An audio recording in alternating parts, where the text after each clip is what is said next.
প্রথমে নারীদের কথাটা চলে এসেছে। আমি এখানে বলব যে ঢাকা ইউনিভার্সিটিতে এখন যে ডাকসু নির্বাচনটা হচ্ছে এখানে প্রায় হচ্ছে 47% ফিমেল হচ্ছে ভোটার।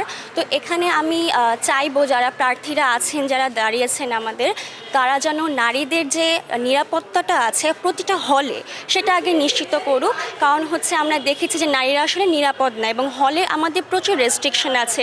রাত 10টার পরে আমাদের বের হওয়া যাবে না, কিংবা হচ্ছে আমাদের সিট অ্যালোকেশনের ব্যাপারটাও আছে। প্লাস যারা হচ্ছে নন রেসিডেন্সিয়াল, যারা এখানে আমরা ঢাকার বাসিন্দা, তাদেরকে কিন্তু আমাদের সিট আসলে দেওয়া হচ্ছে না বা আমরা গিয়ে সেখানে উঠতে পারছি না। তো এক্ষেত্রে যে অ্যালোকেশনের বিষয়গুলো আছে সেক্ষেত্রে কিছু ইমপ্রুভমেন্ট আনা দরকার বলে আমি মনে করি।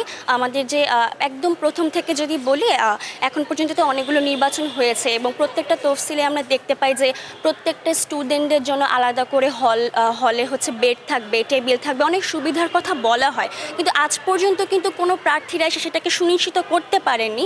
তো আমি চাইবো যারাই আসবে আমাদের নারীদের যে নিরাপত্তার বিষয়টা আছে সেদিকটা সুনিশ্চিত যেন তারা করতে পারেন, এবং একই সাথে যে একাডেমিক কার্যক্রম আছে যেন ডিপার্টমেন্টগুলো ডিলে না করে।